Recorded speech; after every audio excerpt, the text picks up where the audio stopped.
여기 함께 또 예배드리는 믿음의 식구들과 인사 한번 하시죠. 평안하고 강건하시기를 바랍니다.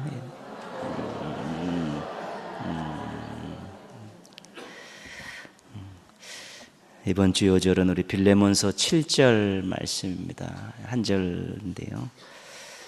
빌레몬서 7절. 우리 바울이 빌레몬을 이렇게 좀 평가하고 또 칭찬하는 그런 내용인데요. 형제여 성도들의 마음이 같이 암송합니다. 시작. 형제여 성도들의 마음이 너로 말미암아 평안함을 얻었으니 내가 너의 사랑으로 많은 기쁨과 위로를 받았노라. 빌레몬서 7절 말씀. 아멘. 빌레몬은 골로새 교회의 교인입니다. 그 19절 말씀에 보면 내 자신이 내게 빚진 것은 내가 말하지 아니하노라.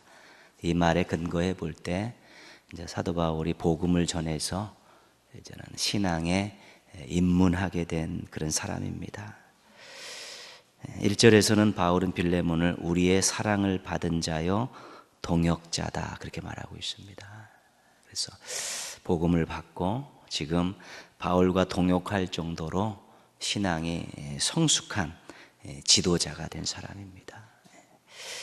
그런데 성도들이 빌레몬 때문에 평안함을 얻었다고 말하고 있습니다. 성도들에게 좋은 신앙의 모델이 된 것이죠. 보고 듣고 교제할 때 기쁨을 얻고 도전을 주는 그런 사람이 바로 빌레몬이었다는 것입니다. 성도들이 이렇게 바라만 봐도 기쁨이 되고 또 함께 교제할 때 마음에 평안함이 있고 신앙생활 저렇게 해야겠구나 그런 든든한 마음까지 주는 그런 사랑받는 성도요 존경받는 지도자가 바로 빌레몬이었다는 것입니다. 바울 자신은 기쁨과 위로를 많이 받았다고 말하고 있습니다. 너의 사랑으로. 그러니까 빌레몬이 바울을 물심양면으로 도운 것이죠. 그래서 사역 중에 기쁨도 얻고 위로도 받고 그랬다고 그에게 속내를 털어놓고 칭찬하고 있는 것입니다. 위로를 주고 힘이 되는 동역자, 그게 빌레몬이었다는 것입니다. 그래서 사랑하는 성도들과 함께 우리가 공동체 안에서 신앙 공동체 안에서 신앙생활할 때 평안함을 줄 수 있죠. 평안함을 줄 수 있는 그런 신앙의 모습, 삶의 모습들이 중요하고요. 같이 일하는 동역자들에게는 때로는 위로가 되고 기쁨이 되는 그런 동역자가 굉장히 중요한 것입니다.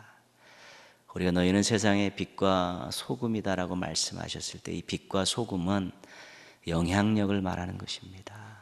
어둠을 밝히고 맛을 내고 썩는 것을 방지하고 이런 것은 그 한 사람으로 말미암아 주변에 좋은 영향력이 생기는 것이죠. 그 빛과 소금이 되라는 것은 자신의 삶의 자리에 들어가서 선한 영향력을 끼치라는 말씀입니다.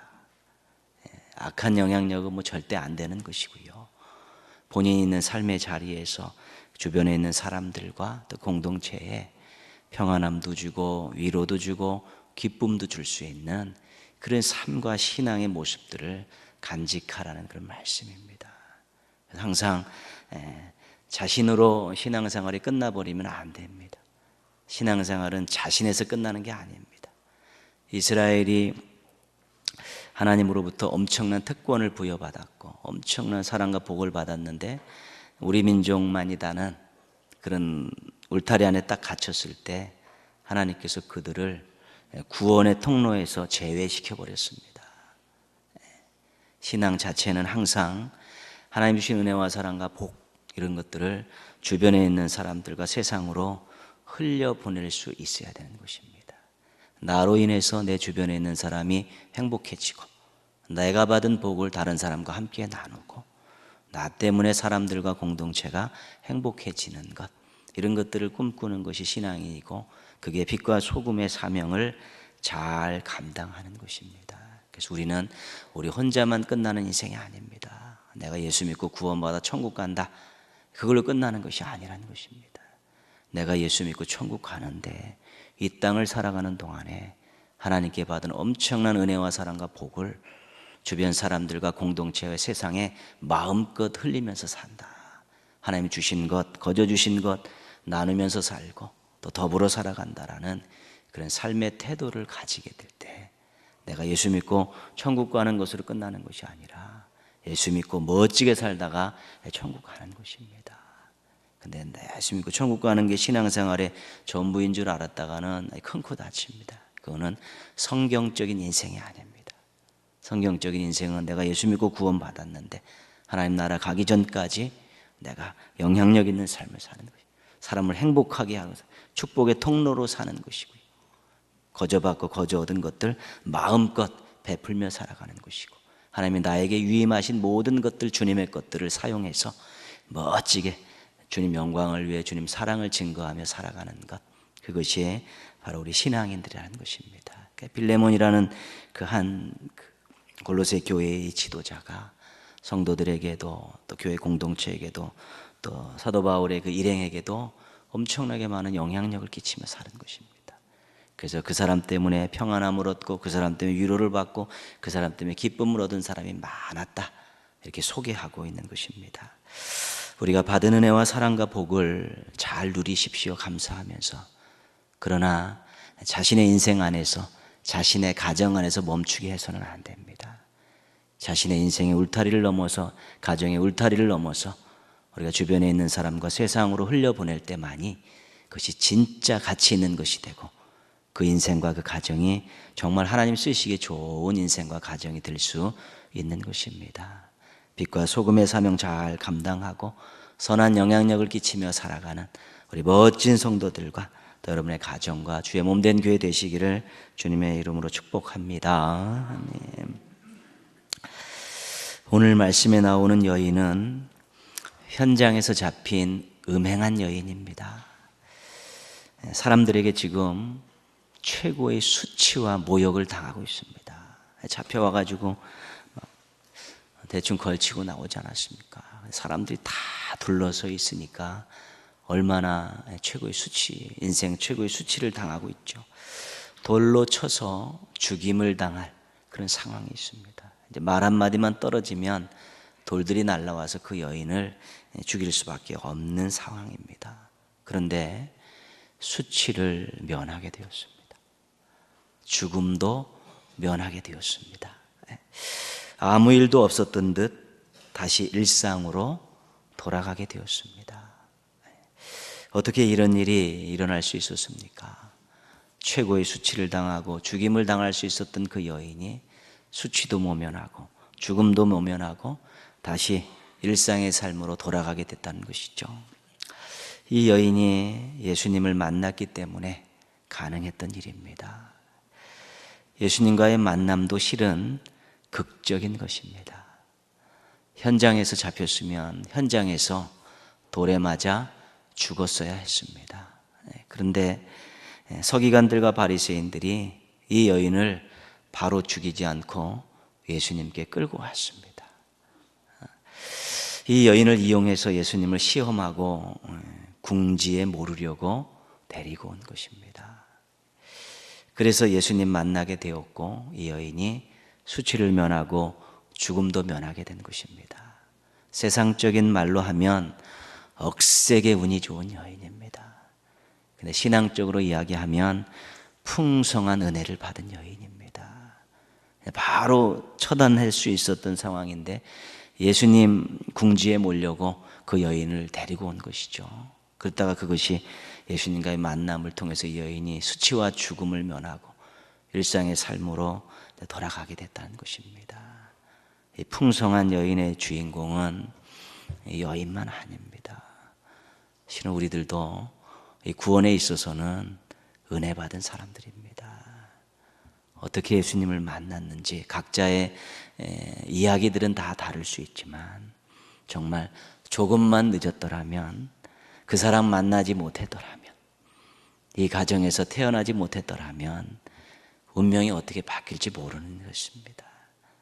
그러나 상황과 형편과 또 사람을 주장하신 하나님께서 우리들로 하여금 그 사람을 만나게 하시고 그 가정에 태어나게 하시고 그런 또 귀한 상황을 통해서 예수님을 만나게 하셨기 때문에 죽을 수밖에 없는 인생이 새로운 삶을 시작하게 된 것입니다.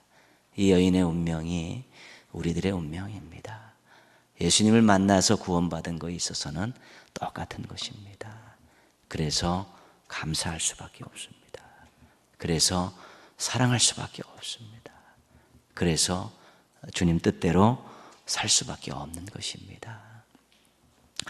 예수님과 이 여인의 만남은 놀라운 만남이고 생명의 만남입니다. 일어날 수 없는 일들이 일어났고 그 안에서 한 생명이 살아났으니까 그렇죠. 근데 이 만남의 내용을 보면 또 놀라는 일들이 굉장히 많이 나옵니다. 예수님께서 성전에서 가르치실 때 유대 지도자들이 찾아왔습니다. 그냥 찾아온 것이 아니라 음행한 여인, 현장에서 붙잡힌 여인을 끌고 온 것이죠. 많은 사람들이 시끄럽게 떠들며 손에 돌을 들고 쫓아왔고 결국은 그 여인과 예수님과 유대 지도자들을 뺑 둘러서 그냥 험악한 분위기가 연출되면서 손에 돌들을 쥐고 시끄럽게 떠들고 있었던 것입니다. 바로 쳐서 죽일 것 같은 험악한 분위기였습니다. 여인을 가운데 세워놓고 예수님께 그들이 이렇게 말했습니다. 4절 5절 말씀에 내용이 나오죠. 이 여자가 가늠하다 현장에서 잡혔나이다.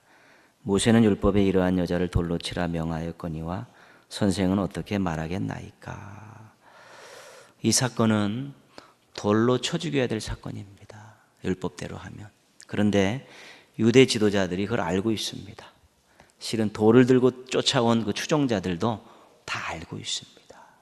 그러면서도 지금 예수님을 다른 목적을 가지고 찾아왔기 때문에 벌써 처단하고 벌써 실행해야 될 그 일들을 유보시키면서 예수님한테 끌고 온 것입니다.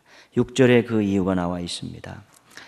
그들이 이렇게 말함은 고발할 조건을 얻고자 하여 예수를 시험함이로다. 예수님을 시험하려고 바로 돌로 치지 않고 예수님께 끌고 온 것입니다. 예수님께서 용서하라고 말하면 율법을 어기는 것입니다. 그래서 율법에 대한 범법자로 몰아서 예수님께 바로 돌이 날아올 수도 있는 그런 상황입니다. 그런데 그러면 돌로 치라 그렇게 말하면 예수님께서 평소 말씀하셨던 교훈과 배치되는 부분이 있습니다. 사랑입니다. 그렇게 사랑하라고 말해놓고 이제 와서는 이 여인을 이렇게 죽이라고 내던지치냐. 당신은 유선자입니다라고 많은 사람들에게 예수님의 그 허황된 모습들을 고발하려고 지금 궁지에 놓은 것입니다. 가이사에게 세금을 바치는 것이 옳습니까? 틀립니까? 물었던 똑같은 상황입니다. 어떤 대답을 하든지 예수님께서 걸리게 되어 있는 그런 상황이죠. 덫을 놔도 아주 기가 막히게 놓는 사람들입니다. 악한 사람들은요 비상합니다. 원래 사탄 마귀가 비상합니다. 어떻게 해서든지 덫에 걸리도록 그렇게 꾀임하고 유혹하고 미혹하는 것이죠. 그 미혹하는 것이 굉장히 그렇게 간교한 것이죠.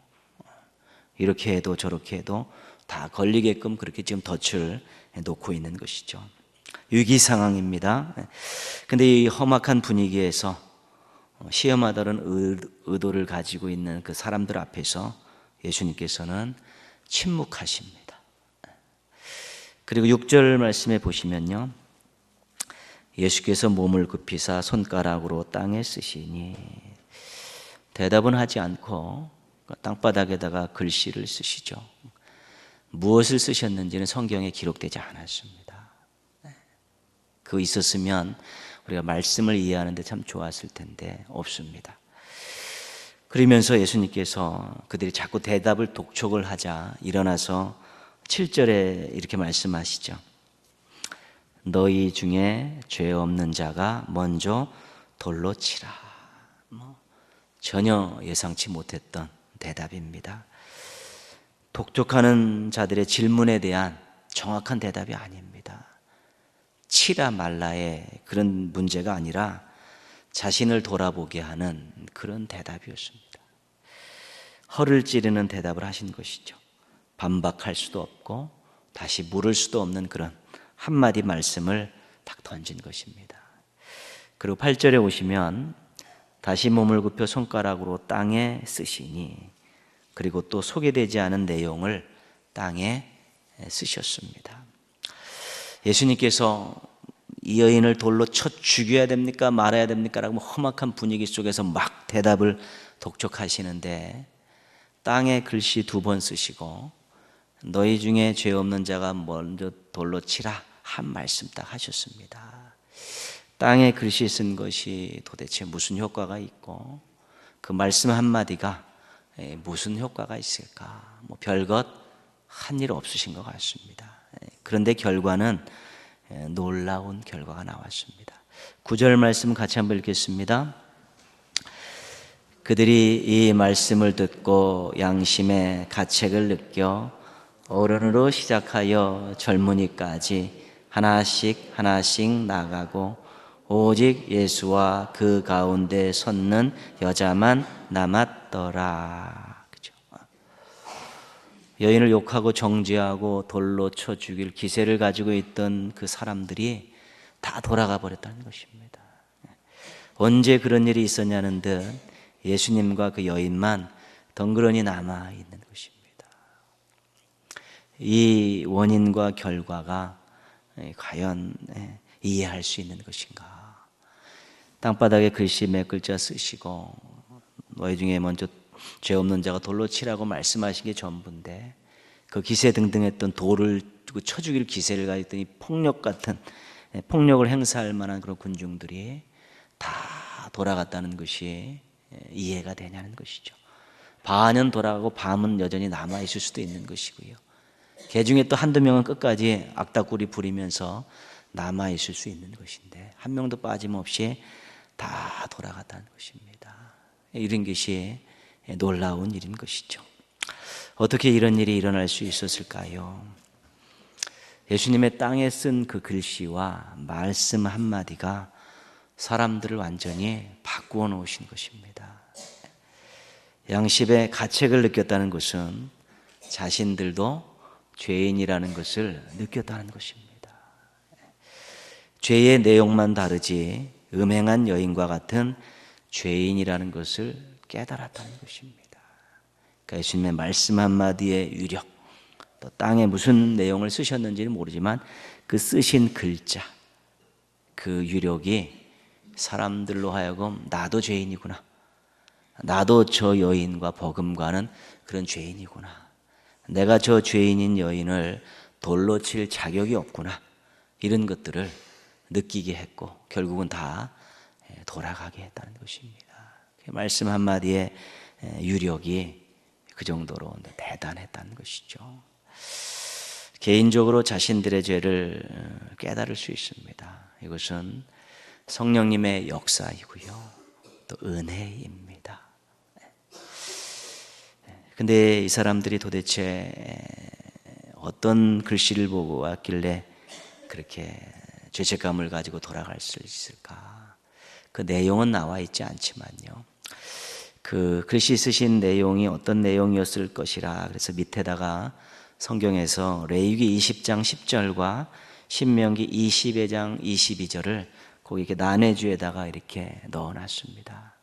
근데 그 내용이 뭐냐면요, 레위기와 신명기에 나와 있는 이 내용이 뭐냐면 음행한 것에 대한 처벌 규정입니다.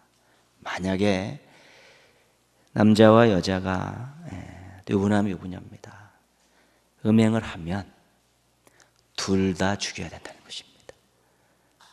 둘 다 죽이라는 것입니다. 그게 레위기와 신명기에 나와 있는 음행한 사건을 처리하는 규정입니다. 하나님 세우신 규정입니다. 만약에 두 남녀가 음행한 일을 저질렀으면 둘 다 죽이라는 것입니다. 근데 지금 유대 지도자들과 돌로 치려는 이 하수인들은 한 명만 데리고 온 것입니다.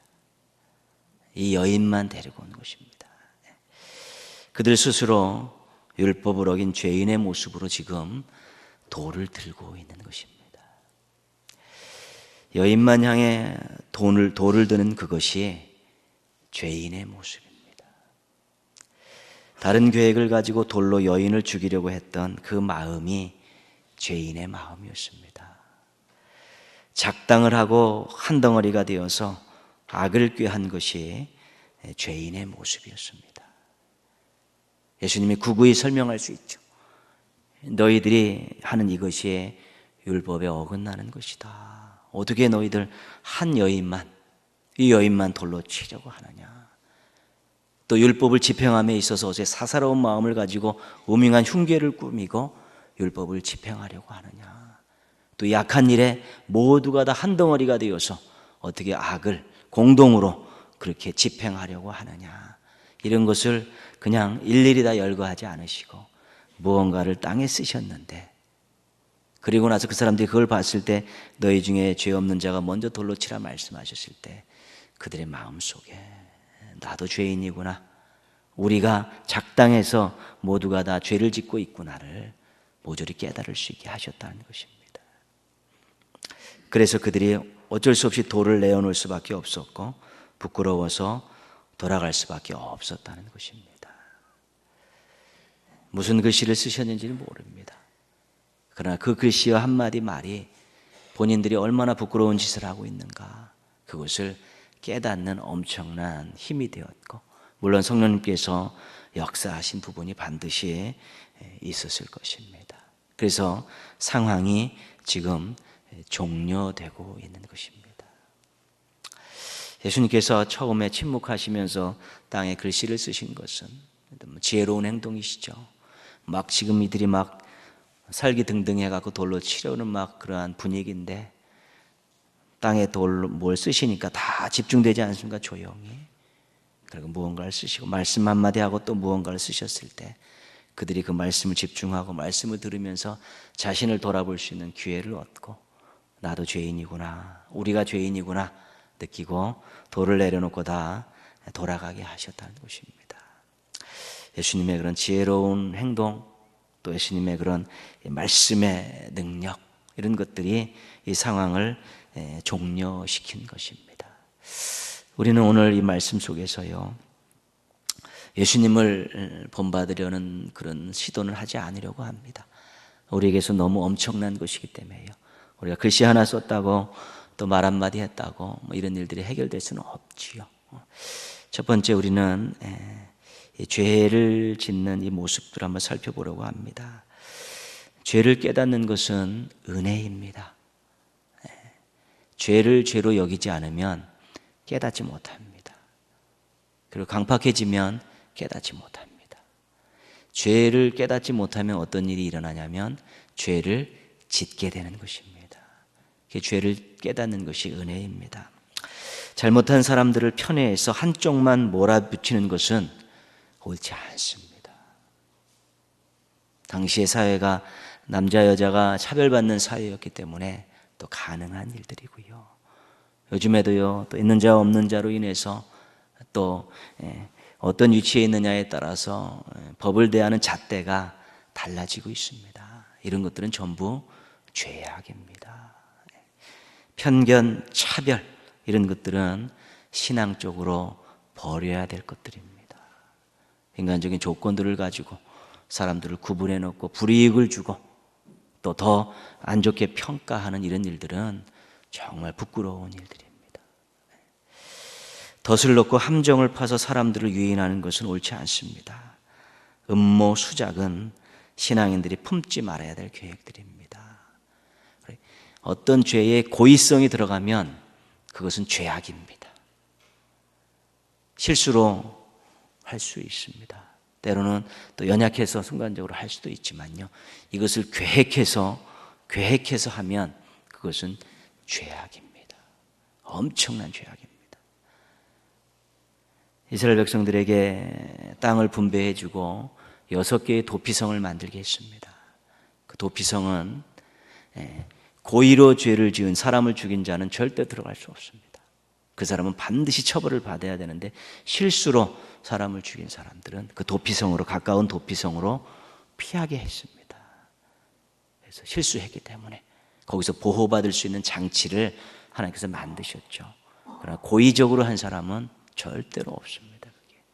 그래서 누군가를 안 좋게 하려고 무언가를 불의한 것들을 얻기 위해서 계획하는 것들, 고의적으로 계획하는 것들은 이것은 엄청난 큰 죄악입니다. 음모를 꾸미고 수작을 부리는 이런 일들은 신앙인들이 절대로 품지 말아야 되는 것입니다. 악한 일에 한마음이 되어 집단 행동을 하는 것 옳지 않습니다. 그것은 군중심리, 부안해동은 신앙인들이 경계해야 될 태도입니다. 여러분 신앙을 말씀을 통해서 반드시 가지고 있어야 되는 것입니다. 그래서 아무리 가까운 사람이 와서 또 아무리 힘 있는 사람이 와서 무언가를 요구할 때 그것이 말씀에 위배되면 거절할 수 있어야 되는 것입니다. 친한 것 때문에, 친분 때문에 또 힘에 눌려서 거기에 부안해동하고 협력하는 것은 그 죄입니다. 그것이. 자기 신앙을 말씀에 얹어놓고 분명하게 기준점을 가지고 행동할 수 있어야 되는 것입니다. 그러나 우리가 이게 친분 관계에 의해서 악한 것들도 작당하는 일들이 생겨날 수 있습니다. 친한 것과 신앙은 다른 것입니다. 절대로 조심해야 될 부분입니다. 그것 때문에 악을 같이 막아야죠. 그 사람이 멸망길로 가고 있기 때문에 막아야 되고, 죄를 짓고 있기 때문에 막아야 되는데 거기에 같이 힘을 실어주고 합심하면 그것은 공동의 죄가 되는 것이고 나중에 돌이킬 수 없는 일이 되는 것입니다. 이 돌을 들고 여인을 죽이려고 찾아온 이 사람들이 다 그렇습니다. 현장에서 깨끗이 끝내야 될 일들을 예수님이 시험한다는 그 명목하에 다 그들이 솔깃해갖고 와가지고 같이 작당을 해가지고 이런 짓들을 저지른 것이죠. 아주 강팍한 마음들이죠. 예수님이었기 때문에 그들의 마음을 누그러뜨릴 수 있었지만요, 요즘 세상에서 이렇게 나오면 감당이 안 됩니다. 감당이 안 되는 사람들이 너무 많습니다. 우리의 정치권 지도자들도 마찬가지고요. 우리 주변에도 때로는 감당이 안 되는 사람들이 많이 있습니다. 상식을 넘어서죠.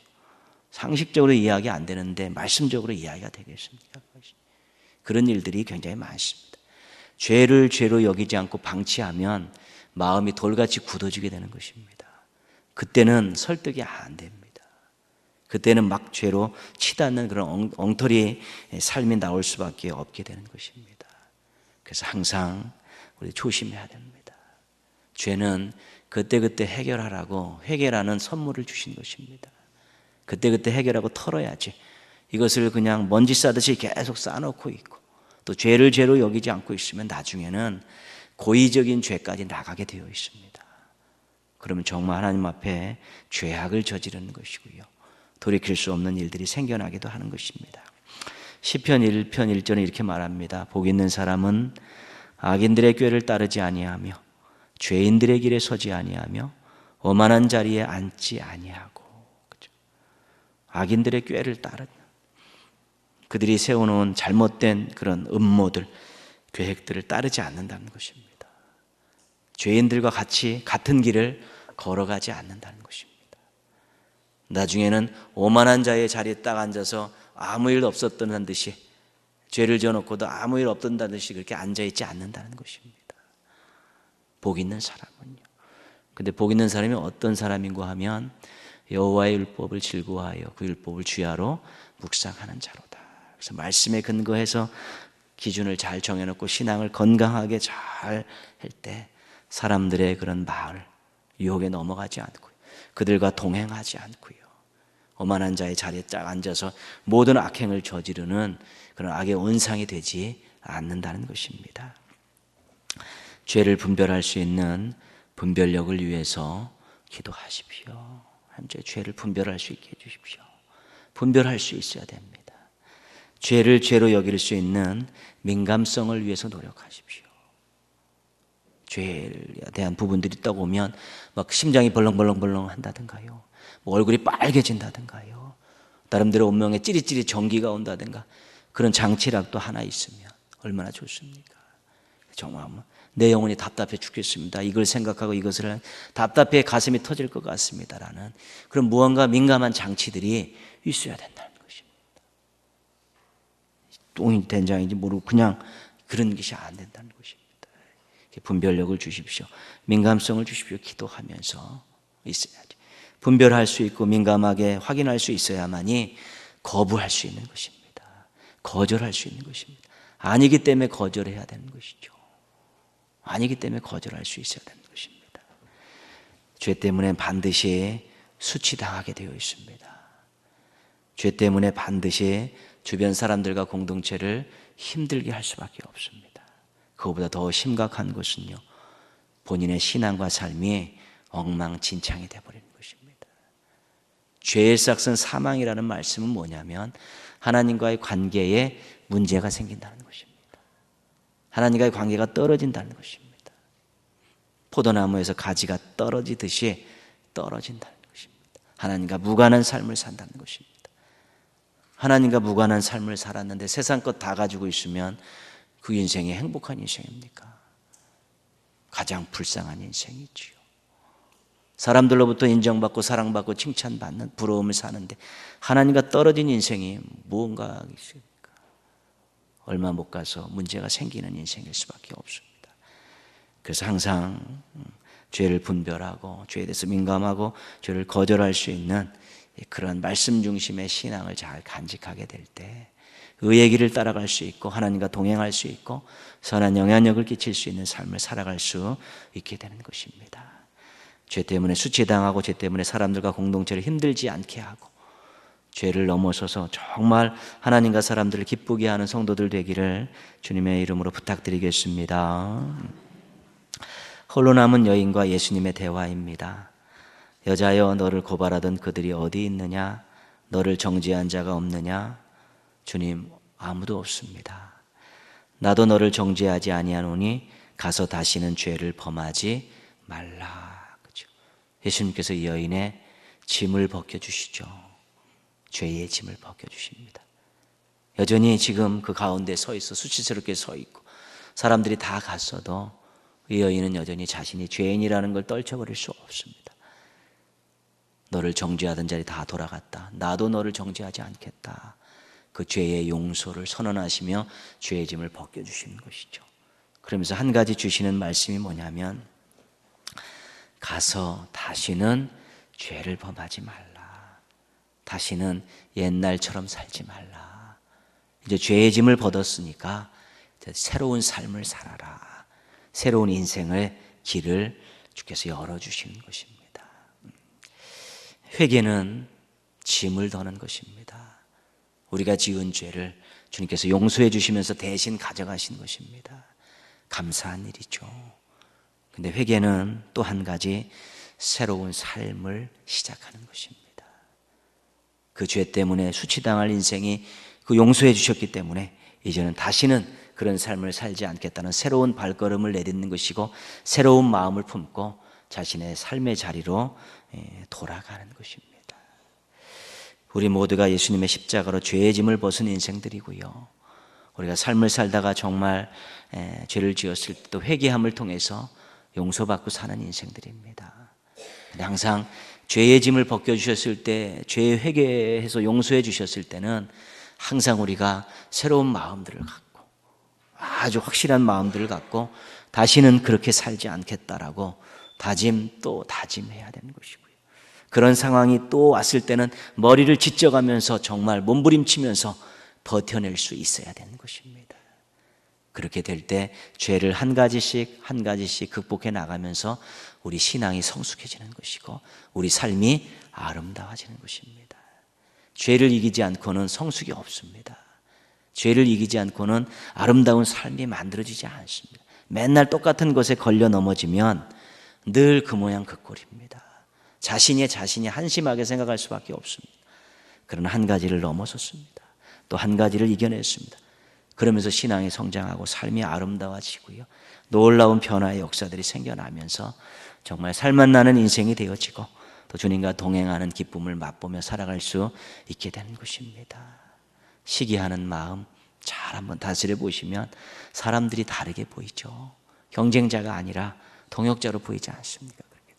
미워하는 마음 한번 잘 또 이겨버리면요, 다 사랑의 마음이 생겨나니까 또 삶이 사랑이 넘치는 삶이 되어질 수 있는 것입니다. 그래서 죄를 분별하고 죄에 대해 민감하고 죄를 거절할 수 있는 이러한 귀한 모습들을 자꾸 개인적으로 훈련하시고 우리 함께 훈련해서요, 죄를 넘어서서 신앙의 성숙함과 또 삶의 아름다움을 준비하신다면 정말 그 어느 것을 얻은 것보다도 행복하실 수 있을 것입니다. 인간적인 조건이 남들보다 부족하다 하더라도 당당할 수 있으실 것입니다. 왜요? 하나님이 함께 하시고 하나님이 인정해 주시기 때문에 그렇습니다. 죄의 짐을 벗고 출발한 인생, 죄로 인해 다시 눌려 사는 일 없도록 조심하시고요, 이제 죄의 문제를 넘어서서 신앙과 삶의 새로운 성숙과 아름다움을 준비하시는 행복한 성도들 되시기를 주님의 이름으로 축원합니다. 아멘.